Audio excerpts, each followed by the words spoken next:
nagkakaroon ng challenge? Is it the collection? Is it yung paghahabol sa kanila? Meron bang ano? Good. Simply because they don't apply construction and building permit. Now, Lahat yun, sir, hindi nag-apply. wala. Kaya nga sinuwa ko eh. Wala at all, Pao. Lahat. Even yung mga nahuli natin na current. Wala. Wala talaga.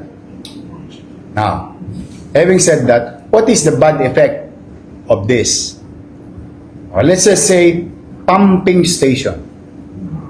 So, horizontal and vertical yan. Tama?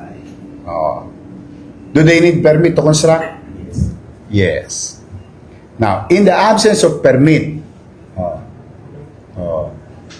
hindi ngayon makakapag-apply sa Meralco yung pumping station simply because wala silang building permit. So, anong epekto sa taong bayan? Kaya makakakita ka doon sa Damka area, sa District 6, makakakita ka ng pumping station na di baterya. Di baterya eh. Oh, bakit di baterya? Paano namin nalaman? Kundi nag-crising sa nervyos ko, sa awa ko sa Damka. Yung kasi ang una ko tinatawagan lagi, kamusta yung Santa Mesa? Kamusta yung Santa Mesa?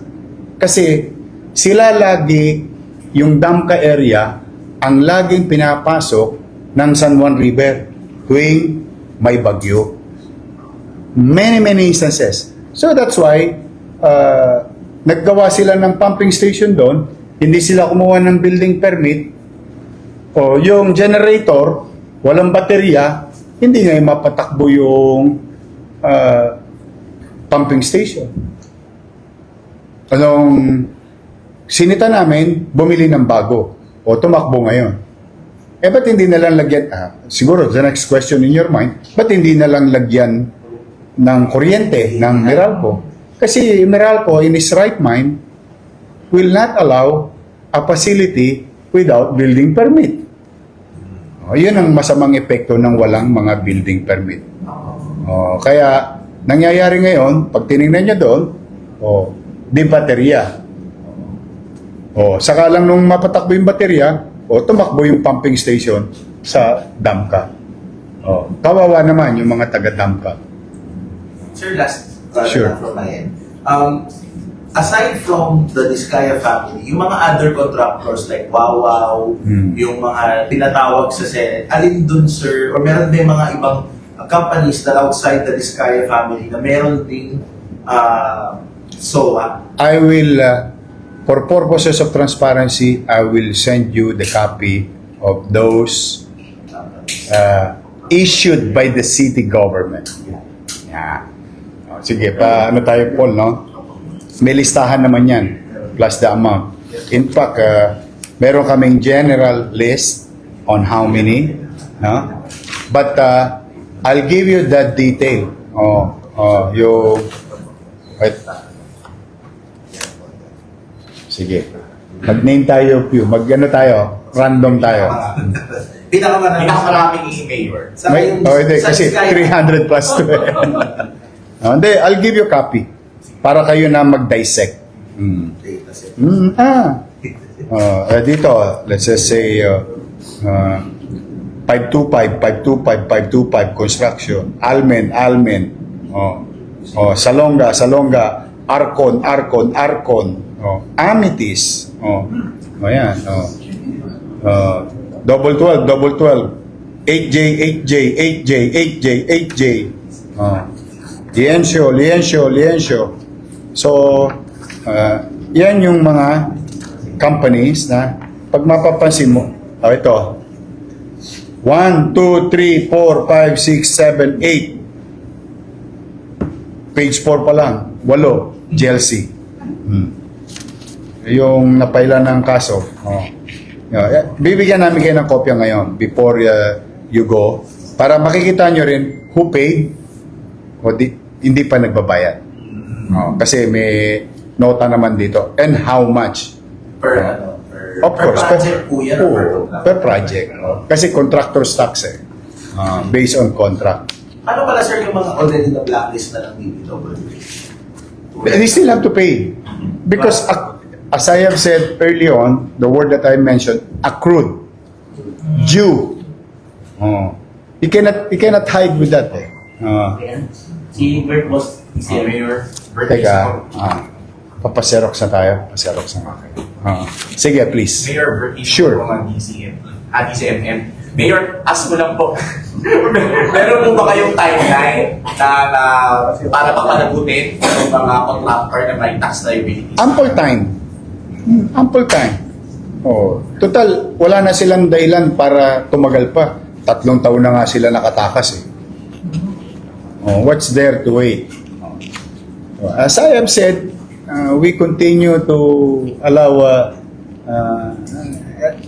and practice due diligence and try to use diplomacy. But don't take it as a weakness. Because I don't like disorder and all other things as much as we can.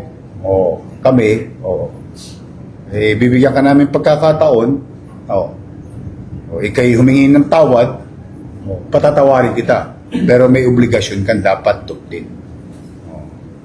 Yun ang gobyerno ng Maynila. So, I hope they will not push us to the wall to do what is masyadong makasasakit sa kanila. Okay? Next. Yes, Jemba. Mayor, ibig sabihin, lumalabas po yung ating ordinansa sa Luzon ng Maynila na pinaghirapan ng Museo. Yung pong contract tax ay hindi po pinahalaga ng lahat ng contractor sa Maynila. Ganun nga lumalabas, Jemba. Ganun nga lumalabas. Kasi hindi po pinahalaga kasi dapat lahat sila nagbabayad eh. Kung hindi sila nagbabayad, hindi sa isip nila, pinaniwala yung ordinansa pinaghirapan ng City Council. Which we will not tolerate. That's why we're taking action in such a manner that is more, I think, within the limits of the law, within still the bounds of the law. But tayo will continue lang naman to pursue whatever is due and required. Other than that, bala kayo, live and let live ang i-apply ko. Okay? Yung mga diskaya, pinadala nyo lang sa Lahat sila, lahat. Wala tayong pinipili. Walang pinili to. Ayun, nagbanggit na ako, yung based on random, di ba? Lahat yan na padala. In fact, up to Marawi, Lanao del Sur, 8 notices. Marawi City, 4 notices. Ibig sabihin, may mga company nando doon na supposed to be gumagawa ng projects dito sa Manila. Ano po ang naging response nila? Some of them pay. Ngayon, marami nakapila ngayon. No. We don't look at them who they are. Basta meron ka SOA, magbayad ka, natupad mo na yung obligasyon mo sa Maynila. Nakatupad ba sila? Hopefully, they will. So, as of this time, wala pa. Malalaman natin soon. Yeah? Kasi, as we speak right now, there are people lining up. I just wanted to update the people on what is the next course of action. Kung ito ba'y tamang action na ginagawa ng Maynila? Question is, di ba? Am I going to keep on telling, ikaw may kasalanan ka. Ikaw may kasalanan ka. Ikaw may kasalanan ka. Wala na mangyayari doon kung puro turo-turo na lang. Kaya nga ako natutuwa sa Senate, ginagawa nila yung trabaho nila. And I think they're gonna do and make actions after everything is said and done. Paghupa ng tubig niyan, lilinaw na yan. I think the Senate will do their part. Now, as a city, we are doing our part. Na yung tamang pamamaraan. At kung may legal obligation sila, dapat nilang tuklin. O, kung sila ba'y, tanong, sila ba'y may criminal offense? O, whether politiko, ahensya ng gobyerno o kontrakto, pag kami may ebidensya, good luck sa kanila. Hindi nyo kami makikitang nagli-lip service. We'll just go on with filing charges. Kaya lang, it is also unfair, because it is also unfair just to accuse somebody without basis of evidence. Masakit din yun. Masakit din makapanira ng buhay ng may buhay. Oh. Yeah? O tayo, basta tayo may ebidensya, sagutin nyo sa korte at hayaan ko ang husgado ang magsabi kung sino ang may sala o wala. But once we go, we make sure may hawak kaming medyo matibay-tibay naman na ebidensya. Hindi na siya yung kasi nakakaawa na eh. Saka nalilito lang ang tao. Ako, I'm pretty sure, baka yung mga tao ngayon nagtatanong, ano na?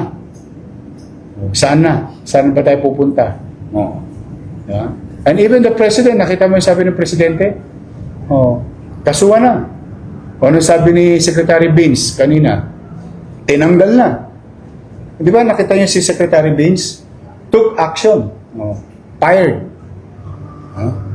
Yun yung sinasabi natin. Tingin ko, yun ang inaasahan ng tao sa atin. Ano yung mga aksyong ginagawa? Abusado ba sila nun? Hindi. Pinatupad lang nila yung batas.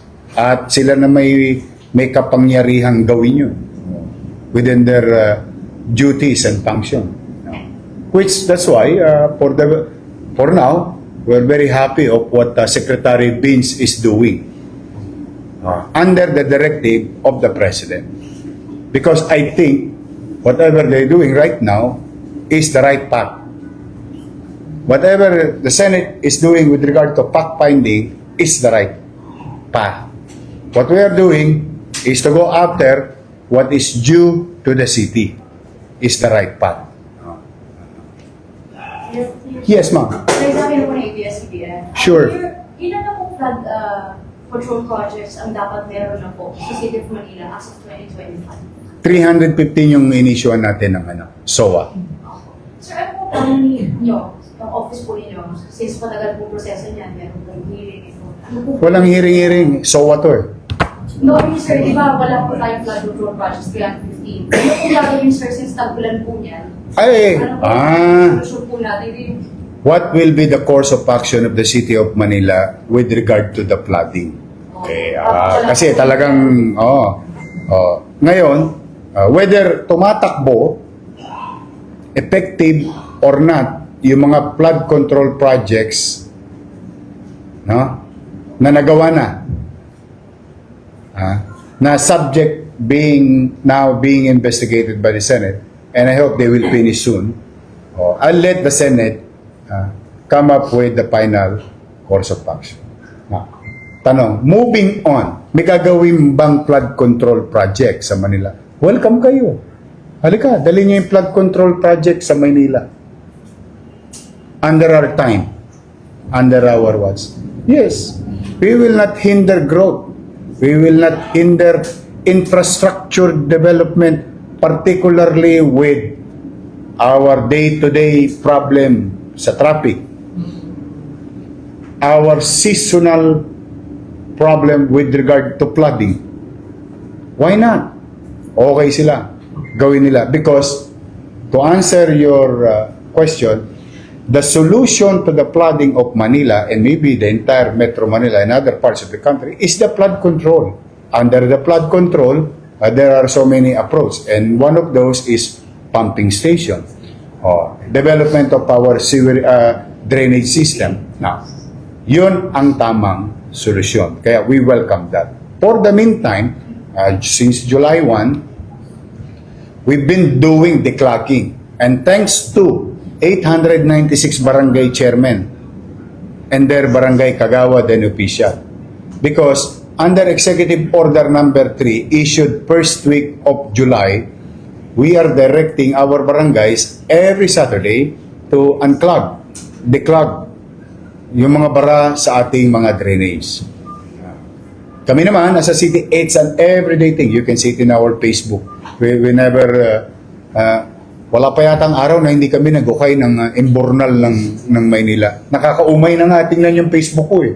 Oh, pag tingnan namin mga comment ng utaw, walang katapusang linisan to. Yes, because that is a band-aid solution, a temporary solution to cushion the level of water or flooding during rainy days.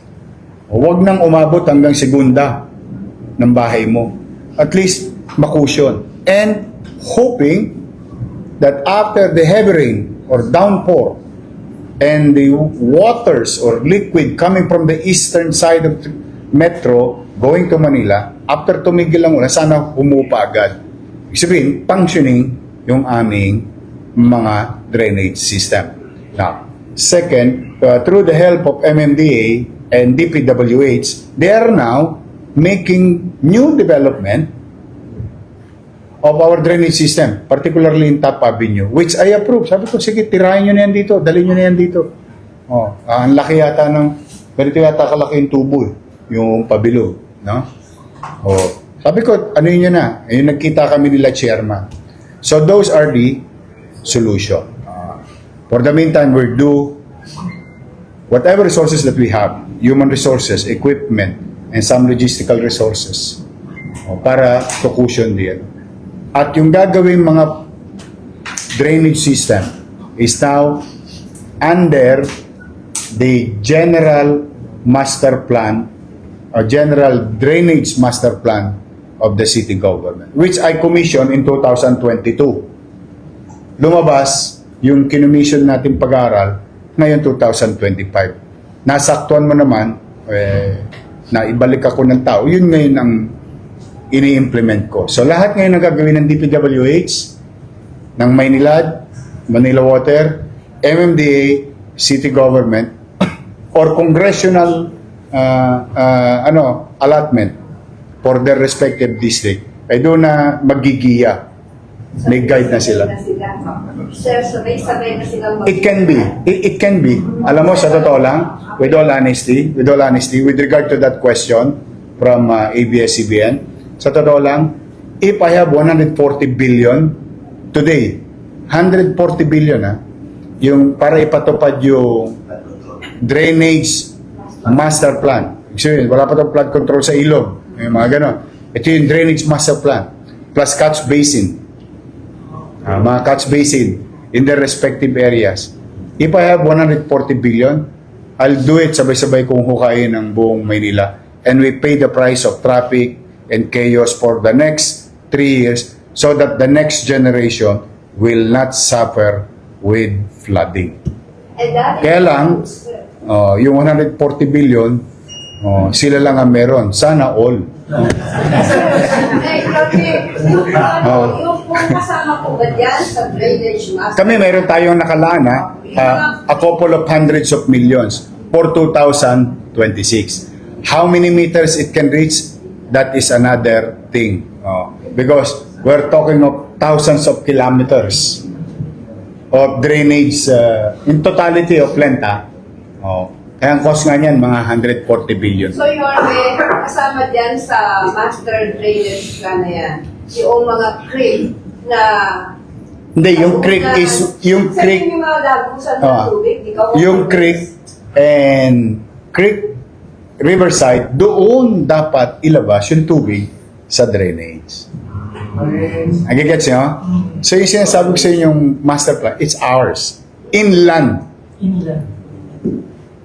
Kaya ang solution talaga, yung ating flood control project, it has to be functioning. It has to function. When you build a wall, it has to be a sturdy wall. When you build a pumping station, it has to function as pumping station. Yeah. Sir, update to sa UST. Yung Wala pa eh. Yung second meeting natin, nag-aantabay pa kami. It was an initiative. I have to give credit where is due. I think you've been hearing that many times pag nagkukwentuhan tayo. I have to give that credit to MMDA. It is an initiative of MMDA for España. And we agree. And that's why national government and local government working hand in hand to convince UST community. But at the end of the day, this is private, this is a property owned and operated by so many divisions, and makakapaghintay naman kami. Dahil, yung sinasabi nga, good things come to those who wait. Tama ba yung English ko? Yes. Sure. And then, sure. Mayor, ask ko lang po, ano pong opinion nyo if dun sa lumalabas na parang suggestion na ba't hindi na lang, instead of padaanin sa mga congressman, yung pondo for blood project, ba't hindi na lang idaan sa local government? Mas, ano yung ano? I suggested that a month ago. It's just a suggestion. Doesn't mean it's a perfect formula. But 2 weeks thereafter, I think it was Inquirer. I saw it with Inquirer na nagsabi si Presidente. I think he's somewhere in Central Luzon when he said that. Dapat inform, i-coordinate sa local government yung national project. 2 days ago, the President, again, during the PLP, Provincial League of the Philippines yata yun, sa mga governor, yun din na sinabi. So mukhang mas tama yun. Why? Ito ngayon. Halimbawa lang let's just say, wala tong insidenteng ito muna. Para wala tayong, alisin natin yung Malaysia. Halimbawa, inilaga sa lokal na pamahalaan yung pondo at na nag-implement lokal na pamahalaan. Kapag pumalpak, sinong gugulong ang ulo? The mayor or the governor. Tama? Kasi kami may pananagutan sa utaw. Kami may pananagutan sa taong bayan. Balik natin tong insidente na to. Pansinin mo, wala pang gumugulong na ulo. Except that Secretary Vince Dizon today made a very strong move using and utilizing the boundary, the extreme power within the office of the Secretary, firing members of their organization. Sana all ganong mga secretary, yung dala niya yung kanyang Mikasa. Yeah, but kidding aside, di ba? Yun yung ngayon kasi akusa ng akusa magiging mob rule na tayo. Yun naman ang ayaw natin. How could you fire an elected official for that matter? The people will fire the mayor. The people will fire the mayor. The people never forget. If a mayor or local chief executive or any elected official in the locality, gugulong ang ulo ng mga yun. Ay sigurado ako doon, yung galit ng tao, ibubuhos niya sa halalan. Ngayon, magalit ang tao, pwede niya bang tanggalin ng taong bayan? Yung miyembro ng ahensya ng gobyerno? Hindi. Kailangan yung pamunuan ng ahensyang yaon. O in this case, yung secretary. Kaya, maigi na talagang siguro ma-revisit na yung batas. Kasi may mandate yung lokal May mandate may mandato ka. At saka may constituency ka. Ikaw ba naman gagawa ka ng tulay tapos yung tulay hindi makikita? Ikaw ba naman gagawa ka ng tulay, may tulay pero walang ilog? I mean, you cannot apply that kind of works with your constituency, di ba? Hindi mo pwedeng mabudol basta-basta yung nasasakupan. Luis. Kanina umaga po may mga nag-rally na mataas sa tapat ng DPWH na bulok na prutas, nagsabi sila po. Ano po yung pwede natin gawin o mensahe o advice man lang sa mga kabataan natin? I already advised General Abad, Directed General Abad and MPD. I will not tolerate mob rule in the city. I will not allow disturbing, destroying offices of government, and particularly allow to destroy the peace of any individual residing in the city of Manila. My job as mayor and local chief executive is to keep the peace and order situation of our city. Kung gusto nilang ilabas ang kanilang mga hiniing, ang kanilang mga damdamin, malaya nilang magagawa yun sa Maynila, doon sa aming mga Freedom Park. But I will not tolerate any mob rule. We are nation and city under the rule of law. I am not the person, and I am not going to allow it under my watch, to say because I said so that you are guilty or not. It is up for the court to decide who is liable on such crime or commission of a crime. It is not for me to decide. But my obligation is very clear as local chief executive. Karapatan ng taong bayan ninuman na magkaroon ng pamayanang may kapanatagan. At the same manner, those who wanted to air their grievances, dislike to a particular corporation, particular agency, there is what you call Freedom Park. Welcome kayo doon. But no, I have directed the General Abad, whoever they are being accused, a person A, a person B, Corporation C, Corporation D, being accused not until proven guilty and pay the consequences of their action, and let the rule of law apply its natural course. But mob rule, no. So, I will not. Huli natin, Mayor, yung mga... Matatanda na sila. Tingin ko naman, nakita ko naman nandoon, puro 18 anyos pataas na eh.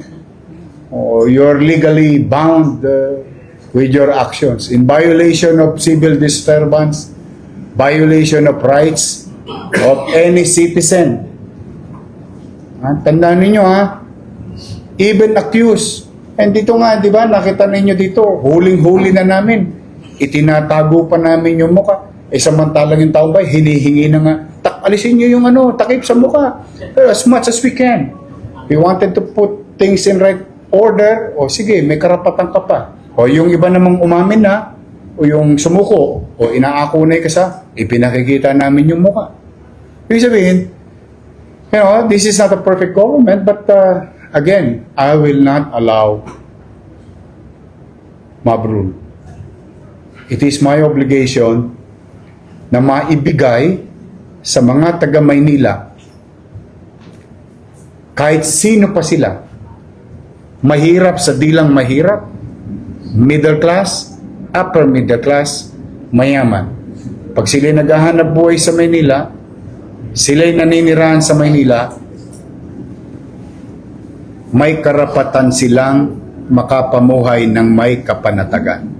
At tutup din ko ang responsibilidad ko bilang mayor